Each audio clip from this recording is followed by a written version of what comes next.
because my dad was kind of like a pastor and I felt like I should probably be a pastor or a missionary or something. I think I felt guilt for a long time of like, that is what I needed to do. I needed to marry a pastor or be a pastor's wife. Like, I don't know. I just thought that I had to do it like that. Yeah.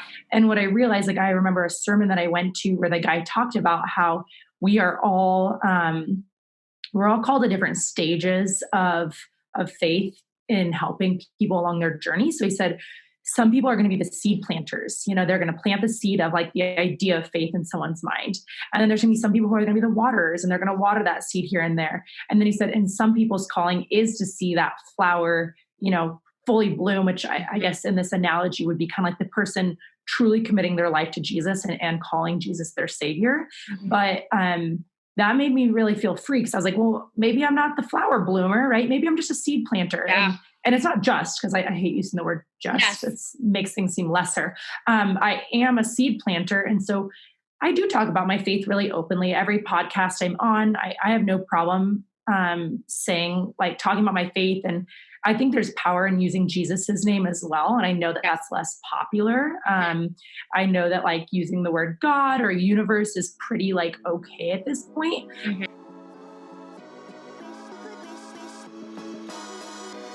Hi, welcome to the Empowered Woman Podcast. This is a place for you to learn from inspiring women how to empower yourself through self-love. I'm so glad that you're here. My name is Marta Spurk, and I'm your host, triplet mom, woman empowerment coach, and all things motivation extraordinaire. What does faith mean to you? And have you been challenged on your faith? On this episode, I talk about something that has been coming up a lot for me because of my upbringing in church as a pastor's kid. Lots of people who knew me before I got married and moved away, and especially because of my message of self-love, have reached out asking if I still believe in God. So today, I brought in a guest that is also a pastor's kid and who handles faith in a similar way as I do. Her name is Janelle Lene. She's a confidence coach, and it was such a pleasure connecting with her and finding someone who thinks like I do. She brings some awesome points. Let's get right to it. Hi, Janelle. Thank you so much for joining me today. Yeah, thank you so much for having me, Marta. I'm excited to be here. Yes, I'm excited too. So I connected with Janelle inside the Women of Denver group on Facebook. I invited her to my very first workshop, and at the time she couldn't make it. And what I loved so much was that she reached back out to me and she was like, hey, I dropped some other stuff that I was doing, so I'm not as busy. I do want to come to your next event. Let me know if I can help you in any way. And we met for coffee. We had an amazing conversation. I just had to have her involved, not only in this last workshop, she helped me with registrations, but she's also going to be a speaker in the next one. And I just had to record an interview and have her on the podcast because she has an amazing story. And I want to bring an amazing discussion and conversation with this episode too. So go ahead. Thank you so much. Yeah, you guys, thank you so much for listening. My name's Janelle Lene. So you can find me on Instagram at Janelle, JANELLE _Lene, LYNNAE. Or if you want to check out my website, it's nextlevelconfident.com. So yeah, my business is called Next Level Confident. I'm the founder and CEO. I started it 2 years ago. It's morphed and changed over these last 2 years, as pretty much every entrepreneur knows when they start their business. It changes. So for me, it started out doing half personal training, half life coaching, because I had a background in personal training. And what I realized is I care a lot more about the mindset and the life coaching part than just the fitness. I still love working out. And I think everyone listening should do some sort of movement, whether that's, yoga or walking or the gym or whatever is your jam. But now what I do is something called the Confidence Workshop. So the Confidence Workshop is a workshop that I bring to corporate America, to the ladies of STEM industries. So that's science, technology, engineering, and mathematics. And I speak for these women, and we partner up during the workshop to hold accountability for each other as far as setting goals, because I love getting into the mindset part, but I also love having a SMART, right? Specific, measurable, attainable, realistic, timely goals. And then having accountability buddies, because we often know what we're supposed to do, but we don't always do the things we're supposed to do. So having that accountability, especially with someone in the office that you see every day with scheduled check-ins, I think is like one of the most powerful things that you can do. So yeah, that's what I'm doing right now is the confidence workshop. And you guys can check that out on my website too, if you're interested, or if anyone listening is like, ooh, I know, a good company that would probably love having their women go through that workshop. Feel free to reach out. So yeah, what else? Where should I go from here, Marta? I love this so much, and especially because in the workshop that was just a couple days ago, you mentioned being so specific that you are wanting to reach these specific women in this industry because they're women that are probably not very familiar or maybe not even interested in this whole personal development and inner work journey, right? Maybe because they're leaning more into their rational brain. Whereas, and I love how your story is kind of similar to mine on so many levels, and we'll get to that in a minute. But when I started my coaching, it was actually with fitness, although I don't have a background with it at all. And we've talked about this before too. But I noticed that the mindset was something that I was just drawn to. And I feel like I know that it has to do with my background and growing up in church and having my mom as a pastor, is knowing the importance of us working on ourselves and paying closer attention to our thoughts and our actions and everything. And this is where my passion came from for inspiring women. And I love that you're trying to reach people that may not have this on their radar at all, but still need it, because we all do. So, and how did you decide on this particular niche, I guess? The confidence workshop. Well, for the women in STEM. Yeah. To be honest, I was raised with 3 brothers, so I got really used to being around guys a lot. And the more I would talk to women, I would notice like a lot of women can be kind of uncomfortable when they're with like a lot of guys. I know that also you hear women sometimes say, I make better friends with guys than I do with girls because girls are too catty. And so that's part of the problem too, right? Is like cattiness in the workplace. Mm-hmm. There's not enough females, in my opinion, in the STEM industry. Right. And I mean, one of the things I'm really passionate about is helping women move up into leadership within their company. And so there's actually 56% of women graduating college this year, whereas only, 44% are going to be men. So there are more women who are graduating from actually high school, college, master's, and doctorates programs. So women are getting more education than men across the board. But unfortunately, only about 23% of C-suite positions, so that's CEO, CFO, et cetera, only 23% are filled by women. So to me, there's a huge disparity between the amount of women who are getting the knowledge, right? They have the brain, they have they have done all the work, but because women tend to be so perfection driven and we beat ourselves up a lot and we lack some of this confidence of almost the fake it till you become it. Yeah. I like to say fake it till you become it more than fake it till you make it, because fake it till you make it, I don't know. To me, it's a little like you do make it, but I think you become it. It does. Yeah. Sometimes you have to pretend a little bit and then you become it. And so, yeah, there's a disparity. And so women aren't willing to take risks in the workplace. And so especially in these male dominated industries, it's tough because you feel like you're outnumbered. You think your gender is an obstacle, but in reality, our gender as women, it's not an obstacle. It's actually a huge gift. Yeah. And we bring a lot of gifts that men don't have. And we need both. We need both men and women. So I'm not here to be a feminist of like, it needs to be all women in the workplace. Like, no, I just want it to be fair. But I think sometimes women blame the system or blame men for not moving up in the workplace. Whereas I believe a lot of it is the mindset, because your perception is your reality. Yeah. So if you believe that your gender is going to be a problem one day or right now in the workplace, because I'm a woman, I can't get a raise. Because I'm a woman, I can't become a manager, blah, blah, blah, blah. That's your perception and that's your reality. So I want to help shift women's perceptions. And granted, I'm sure there are some workplaces that they do probably, hinder growth because of a gender thing. I have no doubt that exists. But for those women, I would say leave.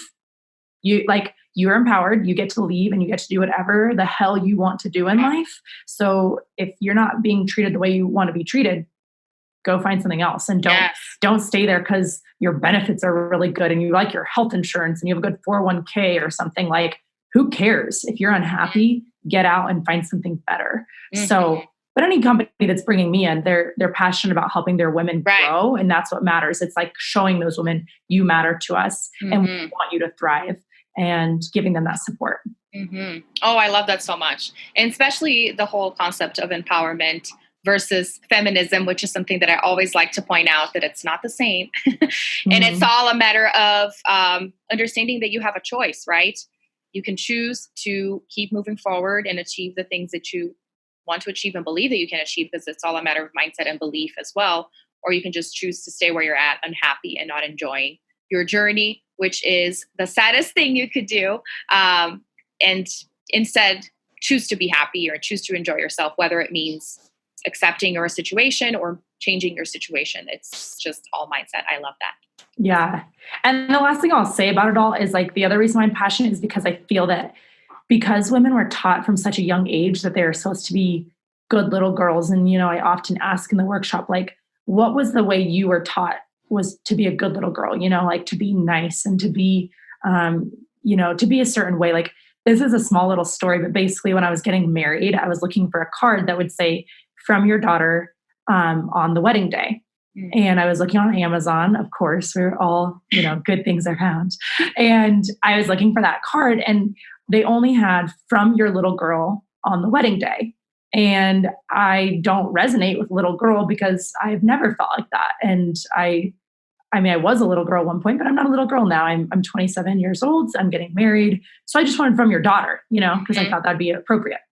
I couldn't find it. It didn't exist. Only numerous companies having from your little girl. Whereas on the men's end, you could find from your son on the wedding day, but you couldn't find from your little boy on the wedding day. Because what man is going to buy a card that says from your little boy? Right. No, because men are taught to be big and women are taught to be little and small and nice. And because of that, a lot of times women won't take the risk that they should be taking. So kind of like the statistic that probably many of you listening know the statistic, but men will apply for jobs that they're 60% qualified for, whereas women will only apply for jobs that they are 100% qualified for. And so what that tells me there is that women are perfection driven. They want it to be a very certain way. That's why they do really well at school, because school is X, Y, Z, you get an A, Yeah. But risk, you got to take the risk and you got to do stuff that you're not sure you can do. Yeah. You got to fake it till you become it with that extra 40%, right? Like a man who applies for that job, he's like, I can do 6 out of the 10 things.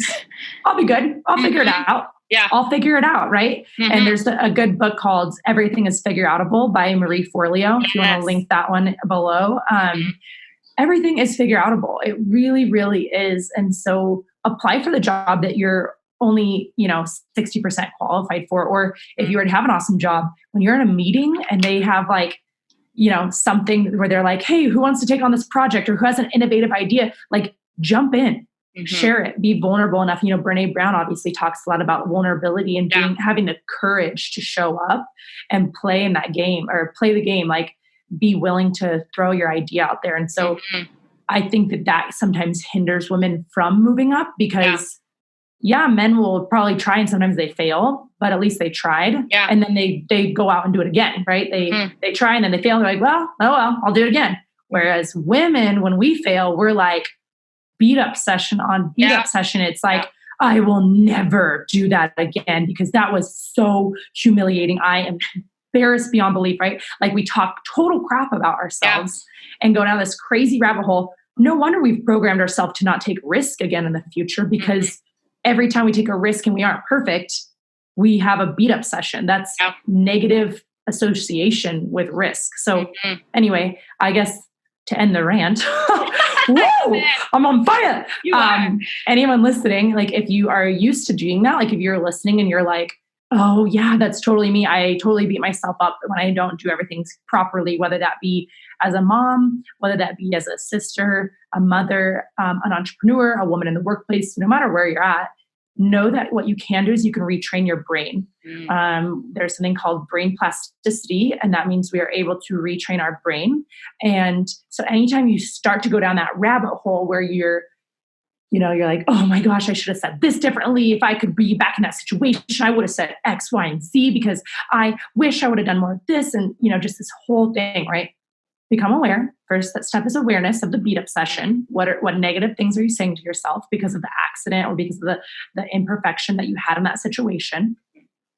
Stop.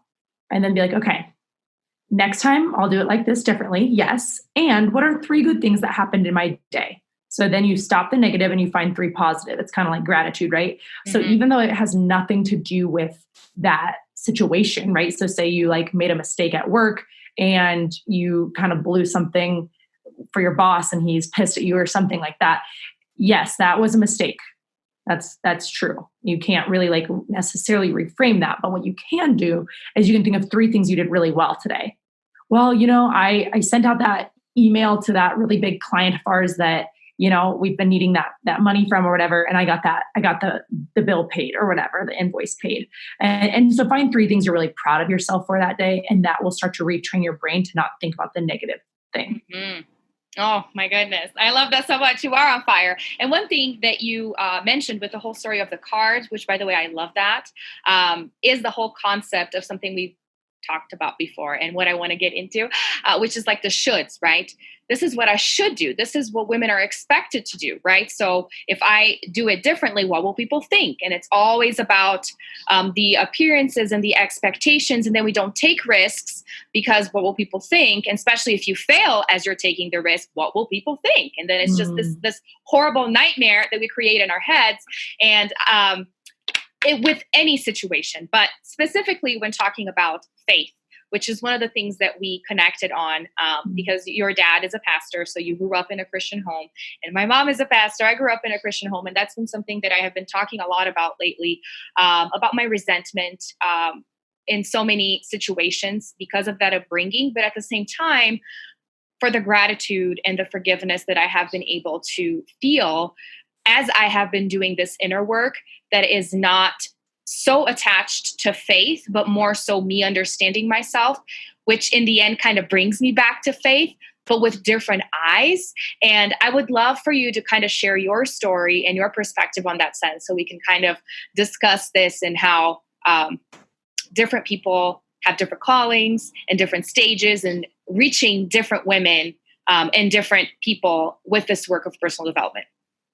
Yeah, totally. So yeah, like Marta said, you guys, my dad was a pastor. He was a pastor for college students. And so, and my mom was a stay-at-home mom and I was homeschooled. So I was homeschooled from basically kindergarten through 7th grade. I went to public school a couple years in there intermittently, but I went to public school for 7th grade and I got made fun of because I didn't know what condoms were. Mm-hmm. And I remember there were some girls joking around about condoms, which to be honest, it's like 7th grade. I'm still mind blown that those girls were even talking about that, but whatever. She was talking about hiding her condoms from her parents. So I didn't know what that was. And everyone was laughing. And I was like, I kind of laughed like, ha, ha, ha. But in my head, I thought she was talking about condiments, like ketchup and mustard. And I was like, I don't get why she needs to hide those from her parents.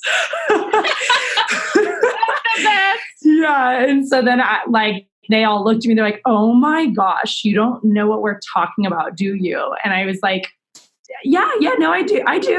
And they're like, no, you don't. Oh my gosh, you're such an innocent little baby. We're ruining a little innocent baby. And so the rumor kind of spread like wildfire around my middle school that I had just started going to. And everyone was like, oh, you're so prude. Like, you're so innocent, sweet little girl. And like, I hated it. Like, it was so embarrassing for me. And I felt like an idiot. And I kind of created the lie at that point that I was stupid because of it. And really felt like I didn't know what other kids knew. And so I guess that's just one story amongst many where like I was very sheltered growing up, which I understand. Like, I get where my parents were coming from. Like, we had sex education classes starting in 4th grade. I went to public school for 4th and 5th grade, and they took me out of them so that I wouldn't learn about that stuff because they like wanted to talk about it with me themselves and all that kind of stuff. And just a lot of strictness around like, you can't wear bikinis and you can't, you have to wear Bermuda shorts that are like, almost touching your knees, and you have to wear straps on your shoulders that are like 2 or 3 fingers width or whatever. You can't wear the spaghetti straps. There was just a lot of like rules, and I know that my parents were doing, once again, like I always give them just love and grace because they are doing the best they can. And now when we talk about it, they are like, I'm sorry we were so strict with you. I'm sorry that we, had so many rules in place. And, kids usually go one of two ways. If they have parents that are strict, they either become very perfectionistic and trying to do everything their parents tell them to do, or they become very rebellious. And that's how I became, was very rebellious. And it wasn't that I ever totally left my faith behind. Like I still believed in Jesus and I still believed that God was who he said he was and everything like that. But I just started partying pretty young. Like I was probably 15, I think, when I started drinking a pretty fair amount and pretty often with my friends and sneaking out of the house. And, there are things that some people listening, I'm sure, have much crazier stories where they're like, okay, girl, like you got drunk and you snuck out and like made out with boys. But like, like some people are going through bigger and worse things. But I never felt very connected to the church for a long time because I felt like every woman there was so perfect. Like I thought that was actually true. And I would go to Bible studies sometimes and I would go to church and like, they would be like, yeah, I've just like really been struggling with this sin of like selfishness. I just, like in college, my roommate, she eats my food sometimes and I feel anger and that's a sin. And I'd be like, bro, I'm hungover from getting wasted last night. Like, I don't even relate to your like slightly anger sin, and like, it just felt so fake to me and it felt really like inauthentic. And what I thought was that I had nothing in common with any of the women in church. Basically, I was like, they are all perfect and nice and sweet. They're like good. They're good people. And then there's me and I'm a lot and I'm in your face and I'm loud and obnoxious, as you all can tell. Like I just am a lot. And I'm proud of that now. But at the time I felt like it was wrong. And so I think that drove me away from my faith for a while. And, it was like, I kind of lived a double life too. Like I'd kind of go to church sometimes, but then I'd also just be like partying a bunch and I wasn't really in great like relationships with men and stuff like that. And, I think ultimately what I came to realize was that we're all really imperfect and that there were numerous women in the church that were struggling with things that I was struggling about. They just weren't willing to talk about it. And I actually helped perpetuate that. Like we were all playing the same game where we'd show up to these Bible studies and we would all be like, yeah, like this is kind of something I'm struggling with. And it was like a fake vulnerability, like I'm struggling with this little baby thing. Whereas in reality, most of us were going through something much deeper and much harder, but people didn't want to talk about that. So no one did. And I played the game too. I didn't go that deep. I didn't want to share my deepest, darkest stuff. I didn't want to lead in vulnerability.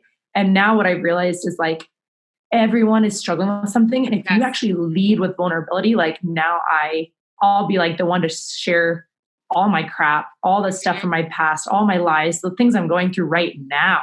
And you almost never hear like pastors talking about what they are going through right now.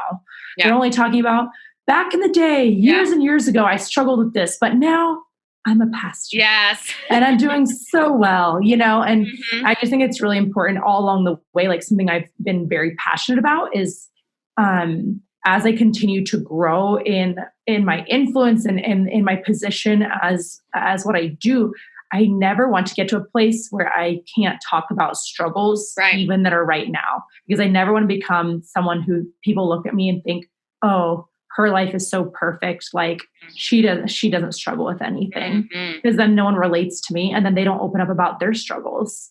So that's what I think is important, is just to start the conversation of like, here are the dark parts of my life.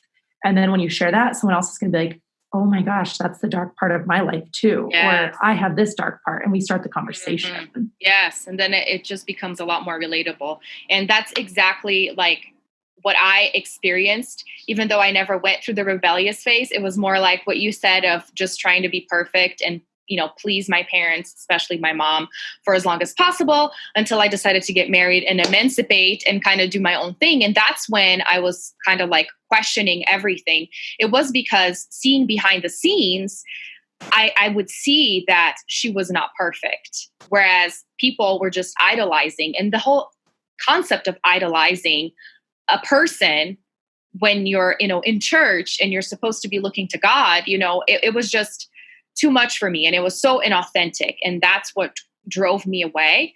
But the more I understand now about people's imperfections and that we are all the same in a way, right? This has really helped me be more appreciative of my mom and what she did. And like what you just said about your parents, they were doing the best that they thought, what they thought was the best and the best that they could based on what they knew and what they believed in. But I definitely feel like the authenticity and the vulnerability are so important. And it's what I've been trying to do with my work too, is to show that the empowerment is not in being perfect, is in recognizing that you're not perfect, and to share that with other people so that they can feel like we're all the same and nothing is inaccessible. And then one thing that I wanted to ask you, and kind of bring in my perspective on that, is how you weave faith into your business. Because with what I do, based on my background, lots of people that know me or that have known me for many years, they have questioned me and they're like, so you don't believe in the Bible anymore? Do you still believe in God? Or whenever I put about self-love, they're like, but God's love is bigger. Like they don't really understand where I'm coming from. And they feel like I'm just denying God, which is not the case at all. And because I know your background and I have seen your content and you don't use God as much in your stuff either, I just wanted to know, like, how do you weave that in? And also one of the things that you shared with me about people will do these things differently to reach different people. You don't have to be name dropping all the time. Yeah. Like the thing that we had talked about at coffee was basically that because my dad was kind of like a pastor and I felt like I should probably be a pastor or a missionary or something. Mm-hmm. I think I felt guilt for a long time of like, that is what I needed to do. I needed to marry a pastor or be a pastor's wife. Like, I don't know. I just thought that I had to do it like that. Yeah. And what I realized, like, I remember a sermon that I went to where the guy talked about how we are all, we're all called to different stages of faith in helping people along their journey. So he said, some people are going to be the seed planters. They're going to plant the seed of like the idea of faith in someone's mind.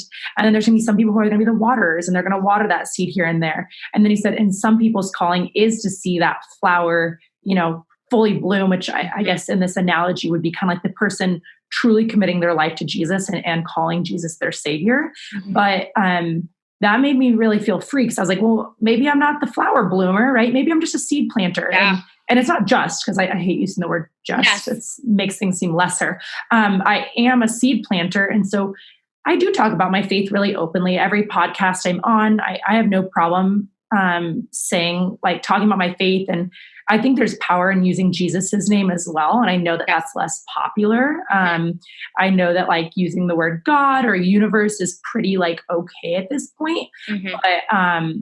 But Jesus is not really as popular to say, and I'm well aware of that. But I had a mentor at one point who, it's a long story about how he was even a mentor of mine, but he basically said like, there's a verse that says like using the name of Jesus means that all knees will bow down. And I'm probably butchering the verse a little bit. I've never been great at verse memorization. Used to think that made me a bad Christian. Now I realize God loves me. It's all good. Yep. Just because I'm not a perfect verse memorizer. Anyway, so I just realized that like using Jesus's name here and there is okay to do. And I think it's just how you go about it. Like, I think a great example of that is Rachel Hollis. Like in Girl Stop Apologizing and in Girl Wash Your Face, both of them, she talks openly about Jesus. She talks about her faith and she weaves it in this personal development book that thousands of women are reading. Mm-hmm. And many of them don't have that belief. Mm-hmm. And I think it's just realizing like,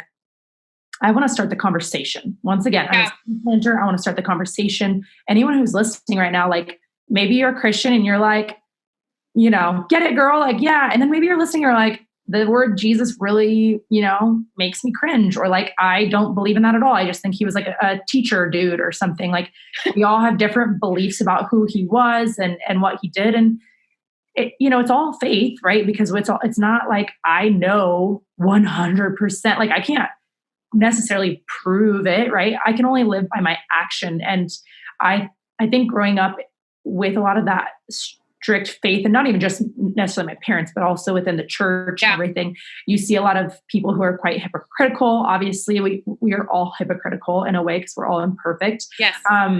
But what was I going to say? Just that, like, I actually completely lost my train of thought. But I guess just at the end of the day, like, I don't have to be perfect in how I go about it all. I believe in what I believe in, and I respect people who have a different faith. And I think that if you come from that mindset, it's easier to weave it in. So like, sometimes I'll put it on an Instagram post, sometimes I won't. Like, sometimes it'll come up in a podcast, sometimes it won't. Like, I think just coming from a place of being like, Jesus loves me, God loves me, I can do no wrong. Like, he trusts me to show up, and I trust him. I trust myself. And kind of like you said, like, the self-love thing, it does go hand in hand with what God wants for us. He does want us to love ourselves and to love him. And it's both. And he created us. So of course he wants us to love us because it's a creation of his. Yes. So I guess long story short, like, for me, it literally just comes up so naturally in conversation. I don't try. I don't think to myself, I need to say something about Jesus right. on this podcast, or I need to say something about God on this post. Like, sometimes it comes up, sometimes it doesn't. People know what I stand for no matter what. And I think that's the beautiful part, is like, this is what I stand for, but I respect you and I love you no matter what you stand for. And let's just start a conversation. Like, what do you believe? Do you believe there's a God? Were you burnt out by church? What burnt you out? What do you think of the Bible? When you read the Bible, how do you feel? Like, let's just ask questions and talk about it. And also, like, be open to, like, if someone does have a different faith, if you're a Mormon or a Buddhist or whatever, like, I want to hear about what you believe in. Like, what are some of the things that you do that bring you close to your faith? And I guess just like loving people and not making them feel alienated if they believe something different than I do, because that's not what Jesus did. So that's not what I'm going to do. And the last thing I'll say is that, like, unfortunately, a lot of Christians, I think, only surround themselves with other Christians. And I know that, it is important to have like-minded friends.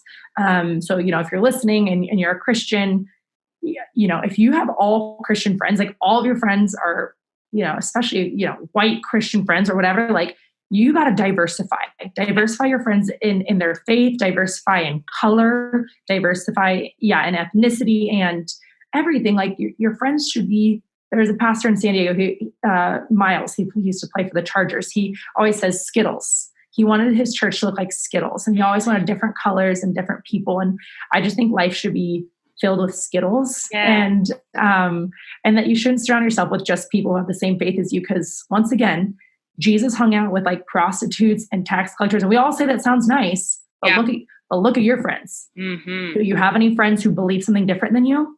Because if you just only surround yourself with Christians, how are you supposed to even share your belief with anyone else? Yeah. And I know it's scarier because you're like, what if I get challenged in my faith? Well, good. Be challenged in your faith. Yes. Hang around other people who believe other things and talk about those things. Ask them about their faith or their lack of faith, if they're an atheist or whatever. And then I can talk about mine, and we can have a respectful conversation. I think that's what it comes down to, a respectful conversation where we both hear each other and both love each other, and we don't have to try to change each other. Oh, I love this so much. You're amazing. And one special thing, just in closing, is the whole idea of being so strict and putting yourself in that box and being so narrow-minded.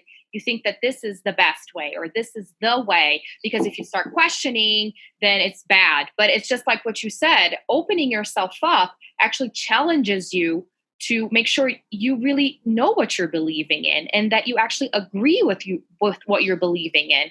And that's amazing. That's what we should do. And that's why having a Skittles life is beautiful, and it can only add to you. It's not going to take away. If anything, it's going to take away doubt and create more confidence, which is what we're all about, right? Yes. I love that. That's well put. So true. All right. Well, thank you so much for joining me, sharing more about your story, about what you do, sharing all the stats about women. I love that so much. I think lots of women are going to appreciate that. And of course, our conversation here about faith, which is very important to me. So thank you so much, Janelle.